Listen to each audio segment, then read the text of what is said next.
유다와 실라가 안디옥에서 성공적으로 말씀 사역을 하였습니다. 그리고 이 두 사람은 원래 자기가 속했던 곳으로 돌아가죠. 예루살렘 교회로 돌아갑니다. 사역이 성공하면 굉장히 할만합니다. 재미나죠. 근데 사람은 자신의 분수와 처지도 알아야 합니다. 유다와 실라는 이곳이 정말 재밌고 좋았지만 돌아가야 했죠. 이 두 사람은 한시적인 목적을 가지고 온 것이죠. 할례에 대한 문제를 어떻게 처리해야 되는가에 대한 결과값을 가지고 이곳에 왔기 때문에 이 문제를 해결하면 돌아가야 하는 것이 정상입니다. 그런데 바울과 바나바는 돌아갈 필요가 없죠. 원래 여기에 속했던 사람들입니다. 어찌 보면 바울과 바나바에게 안디옥 교회는 예루살렘 교회보다 훨씬 더 의미 있는 곳이죠. 나중에 2차, 3차 전도 여행을, 선교 여행을 떠날 때도 안디옥 교회는 이 두 사람의 선교센터 역할을 감당합니다. 이 두 사도는 안디옥에 있으면서 남아서 많은 사람들에게 말씀을 가르쳤다라고 이야기합니다. 말씀을 많이 가르치고 그러던 도중에 바울이 문득 생각이 납니다. 무슨 생각이냐면은 접대 복음을 전했던 거기가 잘 될까라는 생각, 세워진 교회가 잘 돌아가고 있을까라는 생각, 성도들이 믿음을 유지하고 있을까, 신앙을 잘 지키고 있을까라는 그런 생각이 들었죠. 그래서 바나바에게 야, 우리 한번 다시 가보자 라고 의견을 제시합니다. 다시 가보자. 왜 이런 생각을 했을까요?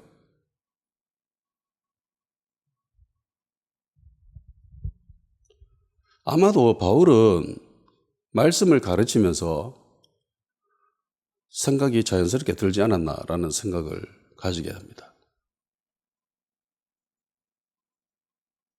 분명한 거는 1차 전도 여행을 떠날 때는 하나님 가라고 하셨죠. 기도하는데 갑자기 두 사람 세우래. 그 세웠더니만 기름 부어서 보내래. 그래서 기름 부어가지고 안수해서 보냈습니다. 물론 목적지는 개인의 의견이 반영이 되었죠. 바나바는 자기의 고향, 바다가 너무 바로 앞에 있으니까 저기 한 가보자. 내 고향이고 일가 친척들도 아직 남아있고 그래서 저기 가서 복음 전하자. 저기에도 이방인들이 많다. 내가 이쪽 출신이기 때문에 상당한 영향력을 끼칠 수 있지 않겠나라는 그런 생각도 하지 않았나 생각이 듭니다. 그래서 바나바를 의견대로 고레네셈으로 갔죠.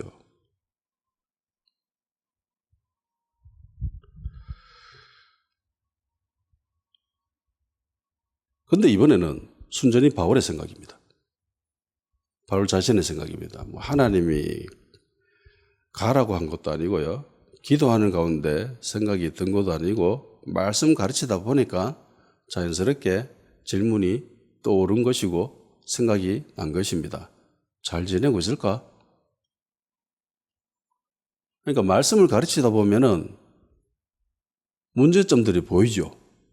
예전에 말씀을 가르쳤다가 한참 시간이 지났다가 다시 말씀을 가르치다 보면 이상하네 라는 생각이 들 수 있습니다.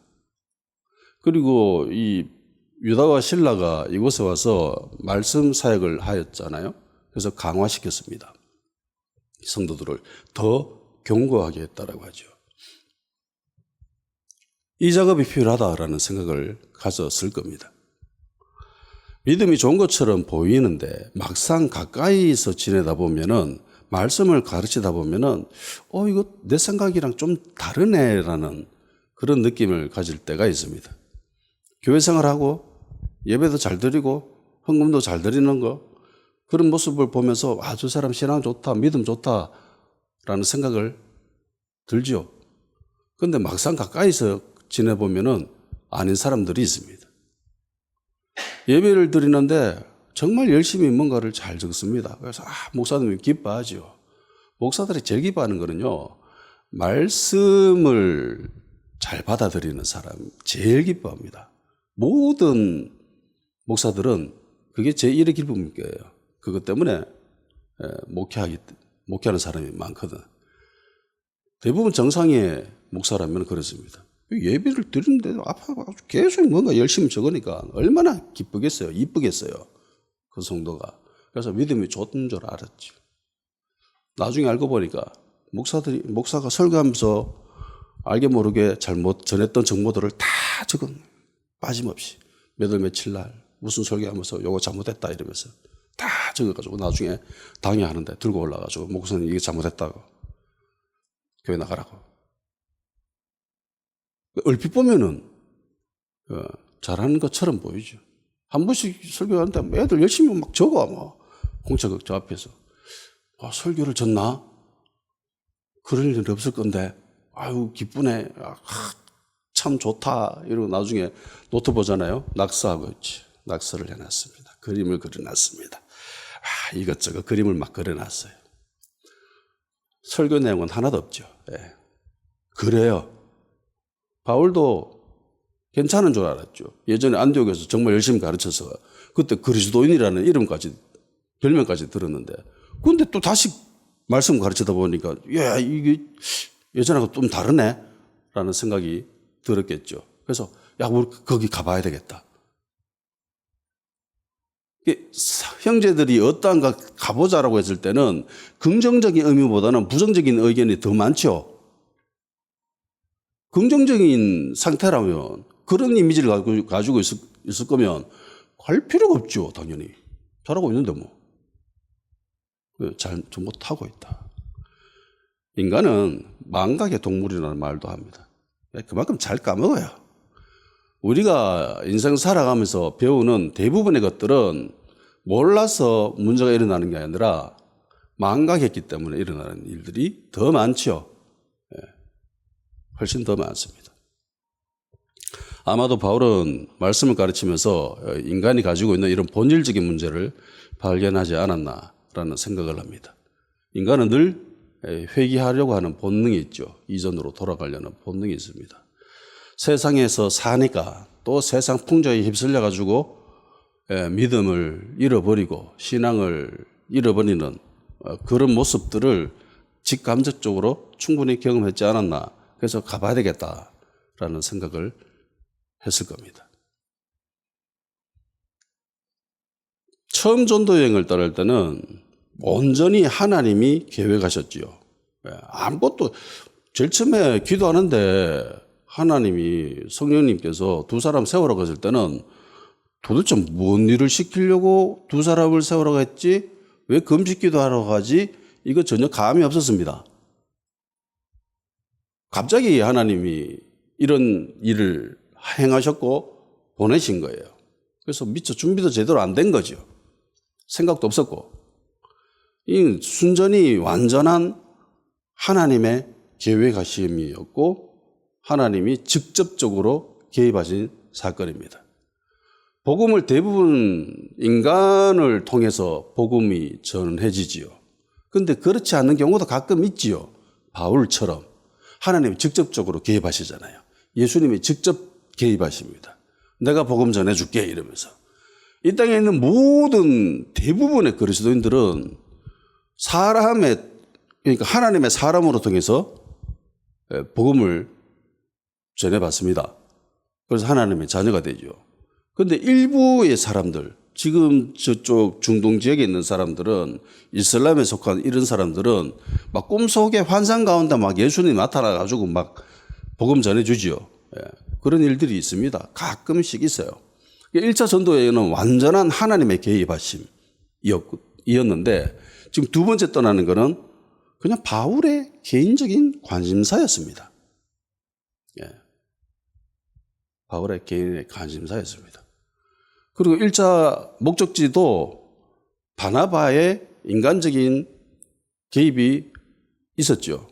와, 나의 고향, 내가 사랑하는 곳, 구부러 섬에 다시 가봐야 되겠다.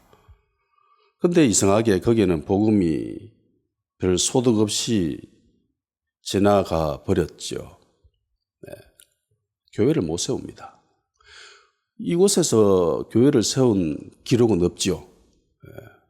물론 총독에게는 복음을 전했지만 그 외에 다른 사람에게 복음을 전해서 하나님의 자녀가 되었다, 교회를 세웠다라는 기록은 없습니다. 이걸 뒷받침하는 것이 바로 마가의 백투더 예루살렘이죠. 예. 구부로섬에서 배 타고 나와가 나 갈래 이러면서 가버리죠. 사역이 재밌었으면 합니다. 예, 해요. 사역자에게 가장 큰 힘을 주는 것은 그 사역의 열매입니다. 예. 이건 모든 사역자가 다 동일합니다. 아무리 힘들고 어렵고 하더라도 사역의 열매가 있으면요, 그거 합니다. 왜냐하면 그거에 하나님이 부르셨고 거기에 반응해서 움직인 사람들이거든요. 그렇기 때문에 그게 제일 관심이 있고 그게 제일 재미있어 합니다. 대부분 그래요. 정상적인 건강한 사역자라면. 이런 모습은 예수님을 통해서도 얼마든지 볼 수 있는 모습이죠. 우물가에서 물 깃는 사마리아 여인 사건 알지요? 그때의 예수님의 상태가 어땠을까요? 요한복음 4장 6절에서 8절에 이렇게 되어 있어요. 예수님 상태예요. 거기 또 야곱의 우물이 있더라. 예수께서 길 가시다가 피곤하여 우물 곁에 그대로 앉으시니 때가 6시쯤 되었더라. 사마리아 여자 한 사람이 물을 기르러 왔음에 예수께서 물을 좀 달라 하시니 이는 제자들이 먹을 것을 사러 그 동네에 들어갔음이라. 그러니까 예수님은 지금 6시니까 12시예요. 한낮 12시. 한낮 12시고 굉장히 피곤했대요. 그래서 우물 곁에서 주저앉은 거죠. 아, 힘들다. 더 못 가겠다. 그리고 제자들은 먹을 걸 사러 갔습니다. 그러니까 예수님은 몸이 되게 피곤했습니다. 그리고 제자들이 먹을 걸 사러 갔다라고 했으니까 예수님은 배도 많이 고프셨어요. 같이 움직일 힘도 없고 배고파서 아, 나 여기 있어. 너가 좀 갔다 온나 이러고. 그리고 게다가 갈증이 심한 상태죠. 12시잖아요. 중동 지역에 12시면은 태양이 막 엄청나게 내리쬐니다. 그늘도 없잖아요. 광야. 여기에서 한낮에 햇빛을 쬐고 있으면은 진짜 그야말로 탈진합니다. 그러니까 체력이 완전 바닥이죠. 체력이 완전 바닥입니다. 이 상태에 있었는데 사마리아 여인이 물길로 오죠. 우물가에. 원래 12시 한낮에는 물길로 오지 않습니다. 해가 별로 안 강력한 아침 일찍이나 오후 늦게나 이때 물길로 와야 돼요. 12시 해가 바로 위에서 내려쬐는데 물 깃다가 사람 쓰러지게. 그럼 이 여인은 왜 12시에 왔나? 쪽팔려서 그래. 사람들 시선을 피하기 위해서. 왜? 문란한 여인이다, 부정한 여인이다라는 손가락질을 받거든요. 그래서 사람들 눈을 피해서 이곳에 물길로 온 거죠. 사람들이 접촉 안 하려고 하니까. 그래서 사람들 눈을 피해서 시선을 피해서 이곳에 물길로 온 거죠. 그리고 예수님과 사마리아 여인과 이런저런 대화가 있고 난 뒤에 이 여인이 당신은 선지자네요 이러면서 자기 말로 막 달려가지고 사람들에게 내가 그리스도 만났다 이러면서 막 이야기하고 사람들이 나와서 예수님을 영접하는 그 이후에 제자들이 와서 이렇게 이야기합니다. 31절 34절 그 사이에 제자들이 청하여 이르되 랍비여 잡수소서요 이르시되 내게는 너희가 알지 못하는 먹을 양식이 있느니라. 제자들이 서로 말하다 누가 잡수실 것을 갖다 드렸는가 하니 예수께서 이르시되 나의 양식은 나를 보내신 이의 뜻을 행하여 그 일을 온전히 이루는 이것이니라. 체력이 완전 바닥이었는데 갑자기 체력이 생겨 나가지고 멀쩡하게 막 제자들이 예수님 먹을 거 사왔습니다. 좀 드십시오라고 하니까 나 안 먹어도 지금 충분하다. 나 안 먹어도 지금 힘이 넘친다. 안 드셨잖아요. 심지어 물을 먹었다라는 그런 기록조차도 없습니다. 물 달라고 해가지고 막 대화해놓고 난 뒤에 뭐 물을 드셨다라는 그런 기록도 없어요. 그런데 지금 갈증도 사라지고요. 배고픔도 사라지고요. 체력도 회복됐습니다. 왜요? 열매를 맛봤거든요. 사역에. 진짜 사역자들은 이런 모습입니다. 진짜 제대로 된 건강한 사역자가 열매를 맛보면은 그 열매에 빠져가지고 계속 가요. 아무리 몸이 고되고 힘들고 아프더라도 사역자들에게 사역의 열매가 있다면은 가요. 합니다. 근데 마가는 안 하죠. 마가도 굉장히 신앙적인 인물이잖아요. 마리아의 아들 아니에요. 바나바 조카. 이게 지금 믿음이 좋은 뼈대 있는 가문입니다. 이 사람도 나중에 모습을 그냥 올인한 사람이잖아요. 근데 사역이 열매가 없기 때문에 구부러 섬에 갔는데 아무것도 없어. 되는 게 없어. 그게 지쳐서 돌아간 거지요.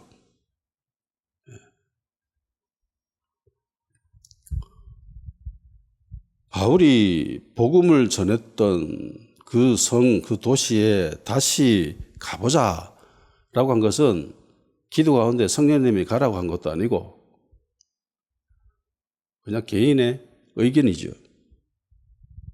그래서 가보자라고 이야기한 겁니다. 그런데 하나님이 이걸 굉장히 선하게 이용하십니다. 비록 바울 개인의 의견, 생각으로부터 비롯된 전도 여행인데 이게 결국은 복음의 서진 운동으로 이루어지죠.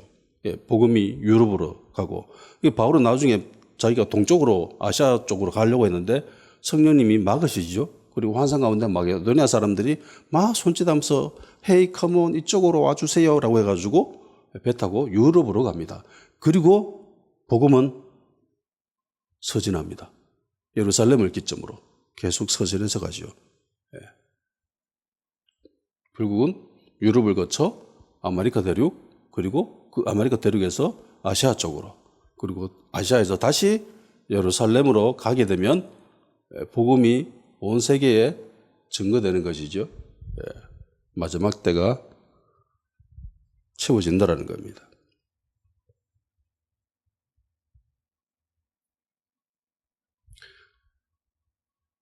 근데 그 성경을 자세히 읽어보면 참 재미난 게 있습니다. 도마 있죠. 도마. 예수님의 제자 중에. 이 도마는 약간 거꾸로적인 마음이 좀 있어요. 남들이 다 하면 난 저래 할래 라고 하는. 그 예수님, 부활하신 예수님 우리 다 봤다라고 했을 때 도마 뭐합니까? 내가 그 손가락 찌불러 볼래. 옆구리 찔러보고 막 그래 볼래. 그래야 내가 믿겠어 라고 이야기하잖아요. 모든 사람들이 다 복음을 서쪽으로 전하고 있는데 유일하게 딱 한 사람이 동쪽으로 갑니다. 여기 도마예요.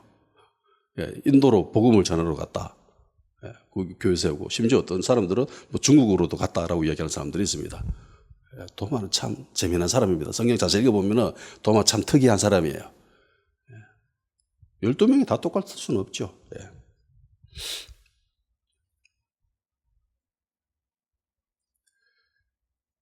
바울의 모습을 통해서 우리가 흔히 알고 있는 이미지는 바울은 전도의 사람이다. 복음의 사람이다. 이방인의 사도다라고 생각을 합니다. 전도에 거의 미친 사람. 미쳤다라는 말도 듣죠. 직접. 바울아 네가 미쳤구나라는 소리까지 듣습니다.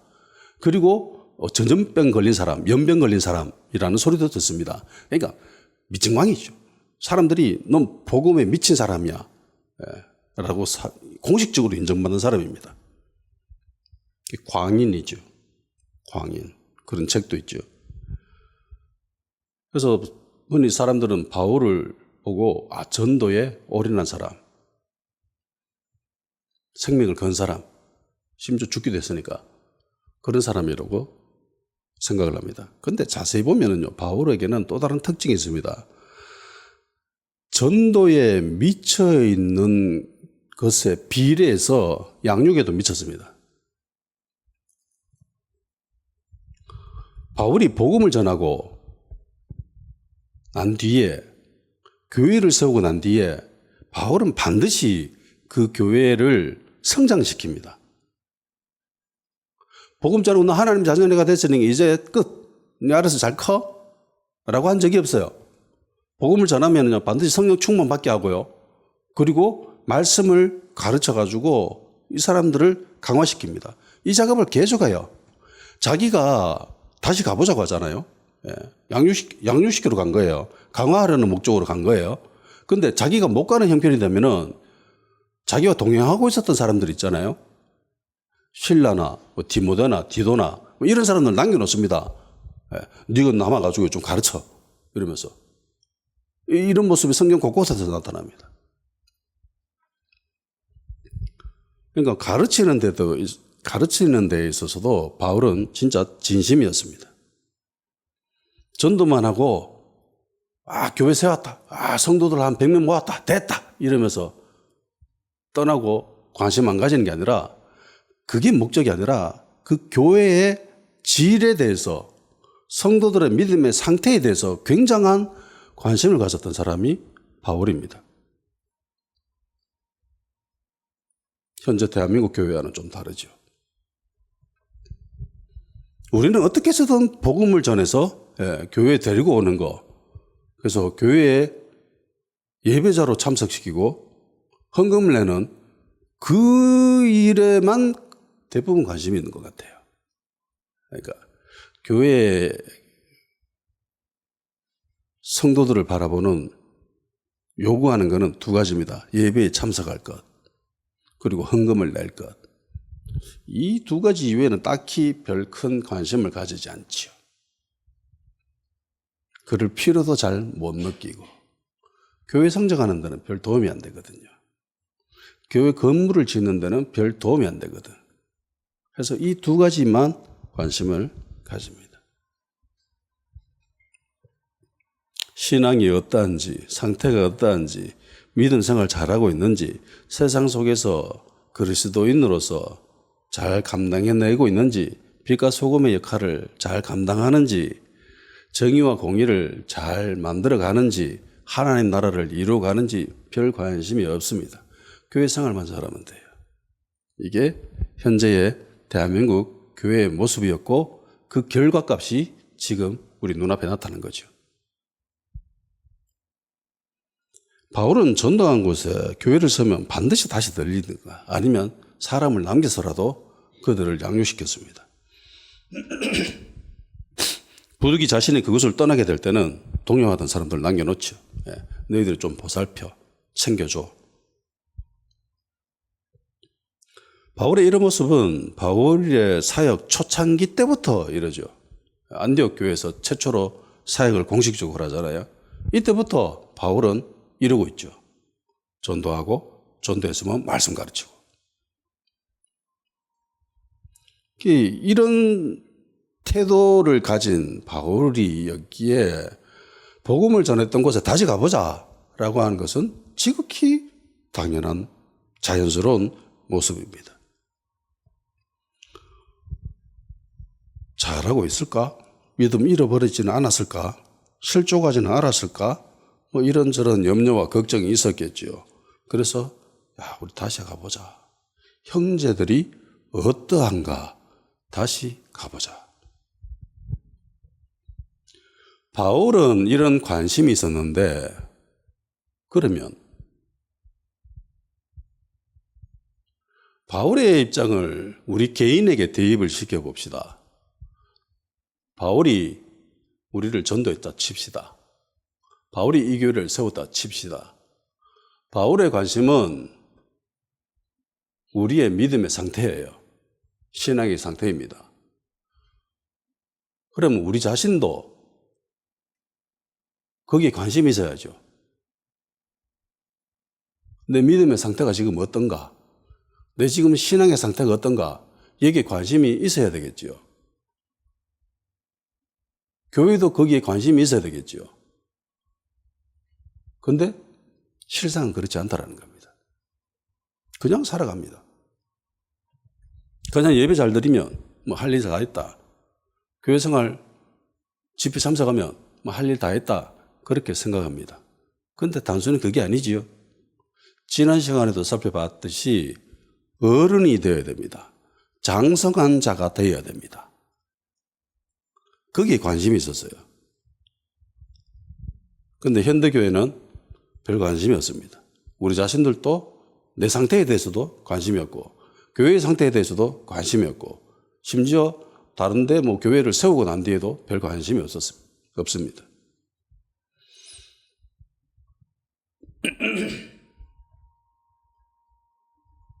현대교회라면은 바울처럼 이런 어리석은 일은 안 할 거예요. 왜 어리석은 일이냐? 엄청난 비용을 들여서 다시 가잖아요. 시간을 들여서 에너지를 쏟아서 교회 자원들을 끌어모아서 다시 선교를 떠납니다. 그런데 교회에서 묻죠. 그러면 이번 선교팀은 가서 교회를 몇 개를 세울 생각입니까? 교회 안 세우는데요, 우리 저번 갔던데 교회 세웠던데 상태가 어떤가 그거 보러 가는데요. 말씀 가르치러 가는데요. 라고 하면은 교회가 좋아할까요? 당회가 좋아할까요? 그거 가는데 교회 재정을 쏘겠습니까?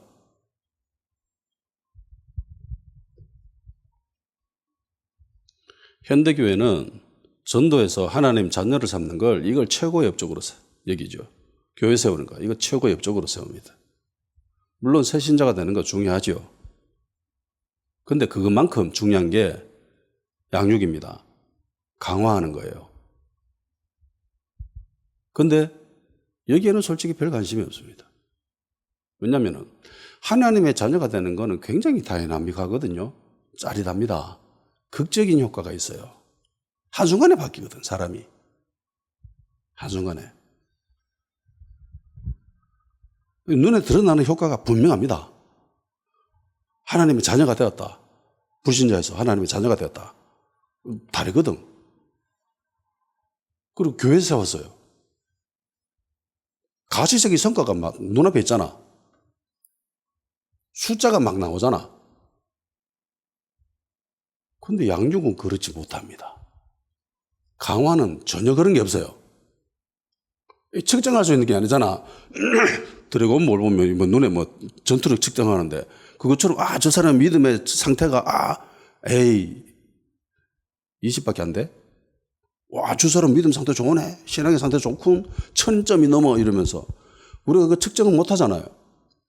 그러니까 이 양육하는 과정, 어른이 되어가는 과정은요 정말 지루하고 시간도 많이 걸리고 그에 반해서 눈에 드러나는 효과는 별로 없고 애 태어나는 거는 태어나면은 눈앞에 있잖아요. 없던 게 새로 태어났어. 그럼 얼마나 좋겠어요. 근데 이 아이를 어른으로 키우는 거는 20년 정도 소요합니다. 20년 동안 추고 먹이고 뭐 똥 싸는 거 치우고 그래도 잘 안 되잖아요. 내 뜻대로도 안 되고. 그러니까 양육되어지는 과정은 상대적으로 정말 심심하고 지루하고 따분합니다. 이왕 똑같은 비용을 들일 거면 시간을 들일 거면 자원을 들일 거면 새로 세우는 교회가 훨 낫지요. 야 다른 데 가가지고 새로 전도해라. 뭐 갔던데 또 가냐. 라고 하는 것이 현대교회의 모습일 겁니다. 그런데 바울은 갔던 데 가보자. 그게 1차 목표입니다. 가서 다른 지역에 가서 교회를 세우는 거는요. 두 번째 목적이었고 1차 목적은 형제들이 어떠한가 보러 가자입니다. 현대 대한민국 교회는 좀 기형적이죠. 하나님의 자녀를 만드는 거 여기에 관심이 있습니다.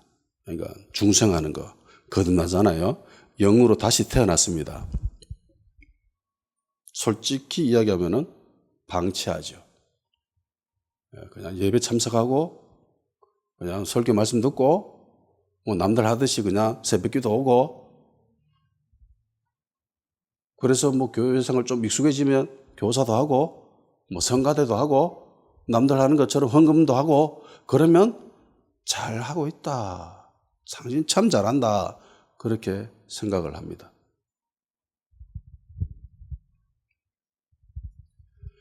영적 세계와 현실 세계는 다르면서 공통점이 굉장히 많습니다. 현실 세계에서도 아이를 낳으면은 방치하면 안 되잖아요. 죽습니다. 아이를 낳는 것만큼 키우는 것도 중요합니다. 예전 저희 부모님 세대는 양육은 별 관심이 없었습니다. 낳는 데만 관심이 있었습니다. 애는 뭐 태어나기만 하면 지 물건은 지가 갖고 태어난다라는 말이 있었습니다. 지 물건은 지가 갖고 태어난다, 살아간다, 괜찮다 이러면서 그냥 낳는 데만 목적이 있었죠. 진짜 하나님의 은혜 가운데 그렇게 잘 자랐죠. 그런데 요즘은 시대가 변했기 때문에 양육에 관심이 많습니다. 출산만큼 양육에 관심이 많죠. 그러다 보니까 애를 잘 안 놓게 되는 겁니다. 양육에 너무 많은 비용이 드니까.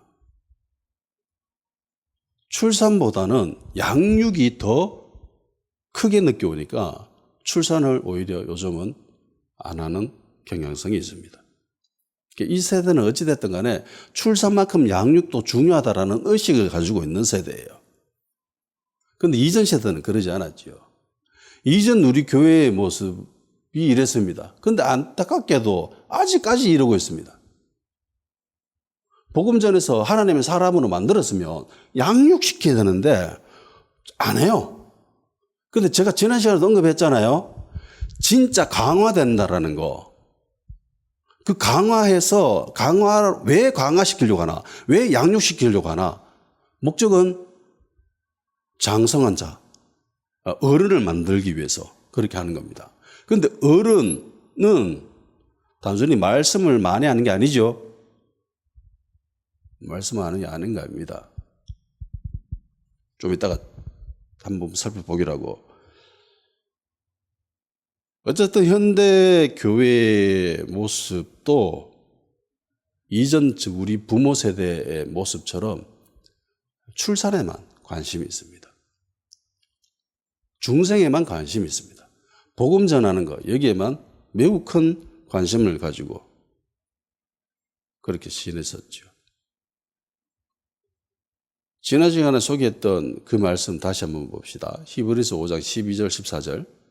때가 오래되었으므로 너희가 마땅히 선생이 되었을 터인데 너희가 다시 하나님의 말씀의 초보에 대하여 누구에게 가르침을 받아야 할 처지이니 단단한 음식은 못 먹고 젖이나 먹어야 할 자가 되었도다. 이는 젖을 먹는 자마다 어린아이니 의의 말씀을 경험하지 못한 자요. 단단한 음식은 장성한 자의 것이니 그들은 지각을 사용함으로 연단을 받아 선악을 분별하는 자들이라. 그러니까 하나의 시스템이 있습니다. 그게 뭐냐면요. 하나님의 말씀을 계속 내 안에 집어넣잖아요. 하나님의 말씀을 지속적으로 끊임없이 배우잖아요. 그러면 내 안에 어떤 기관이 형성됩니다. 어떤 감각을 느끼는 기관이 형성된다는 겁니다. 어떤 기관? 선악을 분별할 수 있는 그런 감각 기관이 자라난대요. 형성된답니다. 그게 장성한 자가 가지고 있는 감각입니다. 장성한 자라고 하는 거는요, 단순히 말씀 배우는 게 아닙니다. 바울이 이야기하잖아요. 히브리서 기자가. 어린아이는 네 어린아이네. 네 다시 말씀 배워야 되겠다라고 이야기합니다. 그러니까 말씀 배우고 있다라는 것은요, 그 사람은 아직 어린아이라는 겁니다. 장성한 자, 어른은 그 말씀을 충분히 시간을 들여서 배우고 난 뒤에 내 안에 어떤 하나의 감각을 느끼는 기관이 형성되어 있는 사람입니다. 그거는 반드시 말씀으로만 이루어질 수 있습니다. 뭐 성령 충만 받았다고 그 기관이 생기는 게 아니에요. 말씀을 지속적으로 끊임없이 배우고 습득하고 내 안에 집어넣어야 이 기관이 형성됩니다. 그리고 그 사람은 이 세상에 살아가면서 일어나는 수많은 사건, 사고들을 보면서 분별할 수 있죠. 저거 잘못됐네. 저거 잘 됐어. 말씀을 기준으로 말씀이 필터링 역할을 하면서 판단하는 거죠. 저거 성경적으로 잘못된 거야. 성경적으로 괜찮아. 요 기간을 가지고 있는 거예요. 그러니까 이게 말씀을 경험하는 자들의 모습입니다. 솔직히 성경에서 나와 있는 이 수많은 말씀들이 현재 내가 현실에 살아가고 있는 것들과 100% 일치하는 게 없잖아요. 인종이 다르고 문화가 다르고 시대가 다르고 다 달라요. 그래서 성경에서 나오고 있는 것을 그대로 현실 세계에 적용할 수 없죠. 그러니까 감각 기관을 형성해야 되는 거예요. 말씀을 계속 먹다 보면은 내 안에 그게 생기는 거예요. 그래서 그걸 보면 어느 문화권이든지 아무리 세월이 흐르고 난 미래에 과학기술이 발달한 그런 사회라든지 상관없이 이 감각기관이 형성되어 있으면은 분별할 수 있는 겁니다. 저거 성경적으로 잘못되었어. 저거 저렇게 하면 안 돼. 라고. 저건 괜찮아. 라고 하는. 이게 말씀을 경험하는 거예요. 이 목적을 위해서 바울은 굉장히 부단히도 정말 애를 쓰고 시간과 자원을 쓰면서 이렇게 투자를 합니다. 바울은 형제가 어떠한가? 형제도 잘 있는가? 저 사람 상태가 어떻지? 라는 관심을 가지고 가죠. 교회 몇 개 세웠지? 별 관심 없죠? 성도들 몇 명 확보했는지, 성도가 몇 명인지 별 관심 없습니다. 교회를 몇 개 세웠는가? 그 교회 성도가 몇 명인가? 그거는 세상이 좋아하는 관심사죠. 그거 세상이 좋아하는 겁니다. 성경이 그런 것에 관심이 있습니까? 성경을 읽어봤잖아요. 하나님이 이런 부분에 관심 있는 거 보셨어요? 성령님이 이런 부분에 관심이 있습니까? 예수님이 이런 것에 관심을 가지세요? 계시록의 7교회는 이 땅에 있는 모든 교회들을 대표합니다. 계시록에 나오는 그 7교회를 향한 예수님의 관심사, 숫자에 관심이 있어요? 교회 몇 개 세웠니? 내 교회 성도가 몇 명이니? 헌금 얼마 하니? 거기 관심 있습니까? 없습니다. 그럼 이건 누구의 관심이죠? 목사의 관심이에요. 목사 개인의. 오염된 세상에 물든 감각기관이 형성되어 있지 않은 그런 목사가 가지고 있는 관심사입니다. 지극히 세상적인 사람입니다.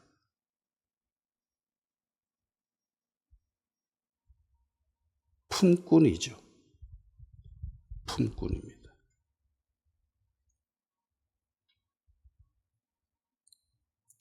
예수님의 참 제자인 그리고 사도인 바울 역시 하나님과 예수님과 성령님과 똑같은 동일한 관점을 가지고 있습니다. 형제들의 상태가 어떤가 가보자. 이거 쉽지 않거든요. 솔직히 쉽지 않아요.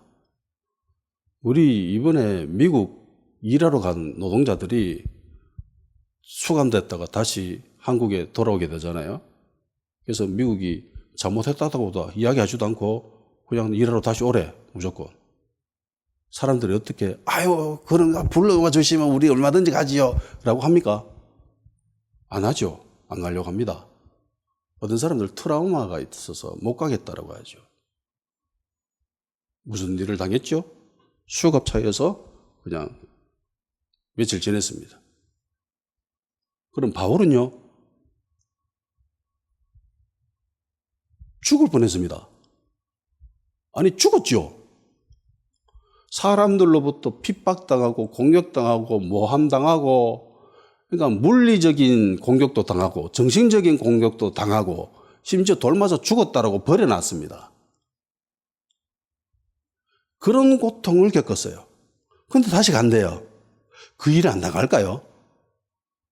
이전에 당했던 일 당하겠죠, 똑같이. 그런데 거기에 별다른 모습을 안 보입니다. 가요. 이 현대 우리의 모습이라면 상상도 할 수 없습니다. 그냥 우리는 성경을 읽으면서 그렇구나 라고 그냥 한 줄 읽고 지나가지만, 실제 이런 삶을 살았는 사람이라면 이거 쉽지 않아요. 내가 가서 죽었던 곳인데 그거 다시 가래. 근데 그것도 지가 원해서. 그야말로 광인입니다. 미친 사람입니다. 바울 개인이 정말 겪었던 안 좋은 기억들이 몸에 상처가 남아있잖아요. 흔적이 있습니다. 근데 그거 별로 상관이 없죠. 그게 이 사람에게는 크게 안 다가옵니다. 바울에게 정말 중요한 거는 형제들이 어떠한가? 저들 잘 지내고 있는가? 믿음의 상태가 어떻지? 신앙생활 잘하고 있는가? 거기에 관심이 있었습니다. 예수님의 피값으로 산 형제들의 그 믿음의 상태가 어떤가? 믿음의 길을 잘 가고 있는가? 믿음의 항해를 잘 하고 있는가? 거기에 관심이 있었습니다. 바울의 관심이 우리의 관심이 되어야 되지 않겠습니까? 네.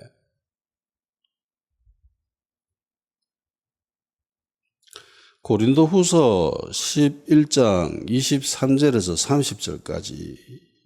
30절까지의 이 기록이 바울의 지금 심정을 이야기하고 있습니다. 다시 다 같이 한번 볼까요? 고린도후서 11장 23절에서 30절입니다.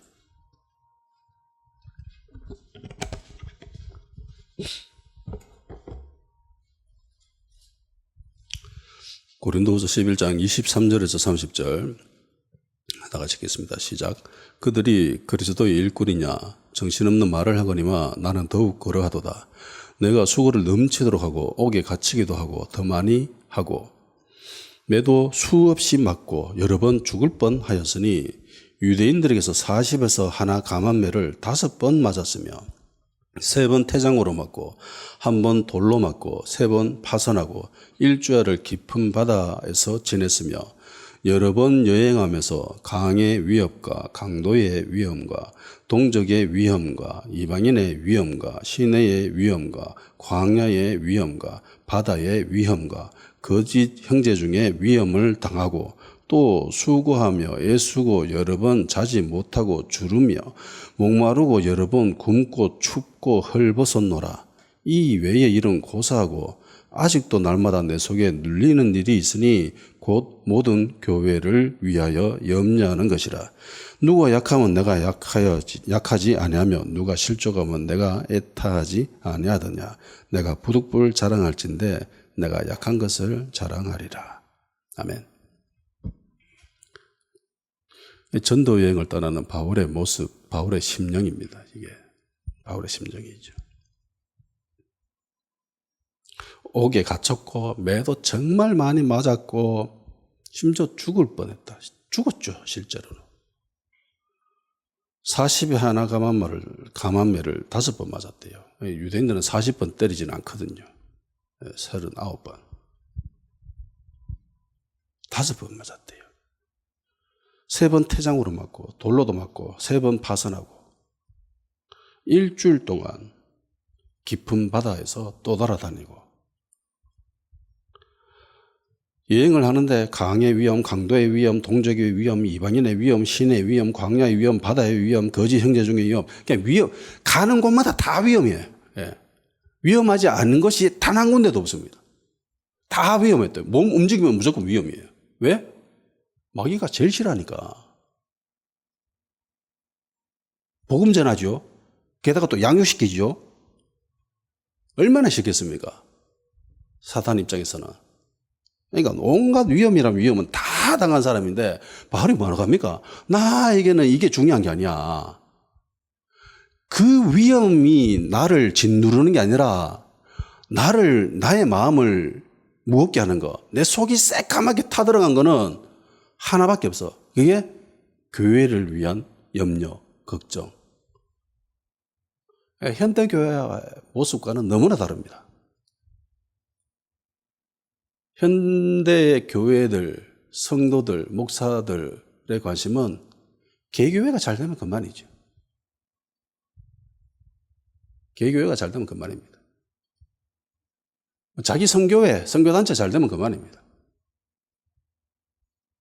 좀 커져가지고 뭐 자기 교단 교회들이 잘 되면 그만입니다. 별 상관 안 하죠. 의도적으로 다른 교회에 성령이 역사하신다 이러면은 의도적으로 공격합니다. 깔아뭉개려고 하고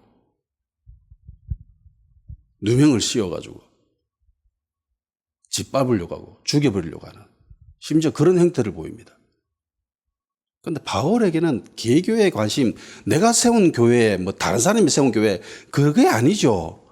모든 교회를 향한 염려. 그것 정말 속이 새까맣게 타들어간다. 내가 지금 교회가 잘 돼야 되는데, 교회가 성장해야 되는데, 교회가 믿음을 잘 지키고 있어야 되는데 그러지 못하고 있다 지금. 근데 그게 너무 안타깝다. 이게 자나 깨나 교회 생각입니다. 그 시대에 존재하는 모든 교회를 향한 바울의 염려, 걱정, 자나 깨나 교회 생각, 앉으나 서나 교회 생각, 교회 생각밖에 없었습니다. 교회가 저래가 되겠나. 제가 왜 설교하면서 일부 교회 목사들을 비판할까요? 세게. 안타까워서 그런 거죠. 바울과 같은 심령이 있었기 때문입니다. 그렇게 크진 않아요. 아주 작아요. 바울에 비견할 수 없을 만큼 아주 얇은 그런 관심사가 저에게는 있습니다. 그래서 그렇게 했어요. 물론 대구 지역에 한했지만은 대구 지역에 있는 모든 교회를 돌아다니면서 그 교회 앞에 가서 기도를 했습니다. 교회를 향한 걱정이 있었기 때문에 교회가 잘 돼야 되는데 역사를 보면은 역사는 되풀이된다는 거 알거든요. 성령님이 임했을 때에 모든 교회가 환영했을까? 아니요. 영국이 대붕이 있고 미국 대각성이 일어나고 그런 엄청나게 놀라운 역사가 일어났을 때 심지어 우리나라에서도 부흥이 있었잖아요. 모든 교회가 호응했을까요? 성령님 어서 오십시오라고 했을까요? 아니요. 기록은 좋은 것만 보려고 하죠, 우리가. 그런데 실제로는 반대가 엄청 많았습니다. 그게 염려가 된 거예요. 마지막 때 예수님이 이 땅에 오셨을 때의 모습이라고 별반 다를까요? 염려가 되는 거예요. 하나님 은혜로 이 땅에 부흥이 일어났는데 저 피값 주고 산 교회가 예수님 반대하면 어떡하지? 성령님을 반대하면 어떡하지? 그런 염려가 있었습니다. 그래서 기도한 거예요. 그 관심이 아직까지 남아있어요. 그래서 아직까지 교회가 저러고 있으면 진짜 그렇습니다. 바울은 형제들이 어떠한가라고 하는 그 질문과 그 행동을 취할 때에 이걸 다 예상한 거예요. 뭐 다시 핍박당하면 당하지 뭐. 다시 돌 던져서 죽이면 뭐 죽지 뭐. 그런 마음으로 간 거예요.